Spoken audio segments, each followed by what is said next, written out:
Bismillahirrahmanirrahim. Nabi Shallallahu Alaihi Wasallam bersabda dalam hadis riwayat Al-Imam Al-Bukhari wa Muslim dari sahabat Abu Musa Al-Asy'ari. Semoga hadis ini menjadi motivasi kita untuk membantu saudara-saudara kita yang membutuhkan. Rasulullah Shallallahu Alaihi Wasallam bersabda, "Ala kulli muslimin sadaqah." Atas setiap muslim ada kewajiban untuk bersedekah. Faqalu, maka para sahabat bertanya kepada Rasulullah sallallahu alaihi wasallam, "Ya Nabi Allah, wahai Nabi Allah, faman lam yajid."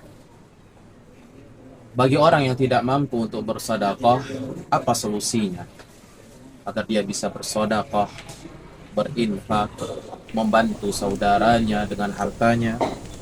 Maka Rasulullah sallallahu alaihi wasallam mengatakan, qala ya'malu biyadihi fayanfa'u nafsahu wa yatasaddaq.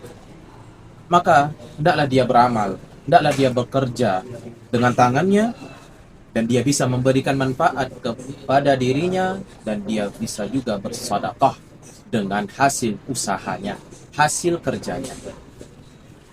Dan para sahabat pun bertanya lagi, qalu fa illam yajid, jika tidak dia mampu untuk itu wahai Rasulullah sallallahu alaihi wasallam.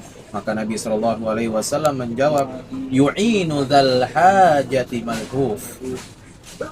Kalau dia tidak mampu untuk memberikan harta, maka yu'in, maka bantulah dzal hajat, orang yang membutuhkan, orang yang sangat-sangat membutuhkan.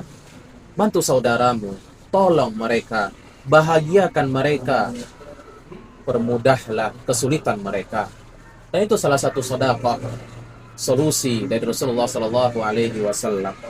Qalu, maka para sahabat bertanya lagi, fa illam yajid, jika dia tidak mampu untuk menolong orang lain, apa solusinya? Qala, maka Rasulullah sallallahu alaihi wasallam katakan, falyamal bil ma'ruf wal yumsik 'anil syarr fa innaha lahu sadaqah. Maka hendaklah dia mengerjakan amalan kebaikan, tahan dirinya untuk mengganggu saudaranya, tahan dirinya untuk mengerjakan perkara-perkara kejelekan, maka sesungguhnya itu adalah sedekah baginya.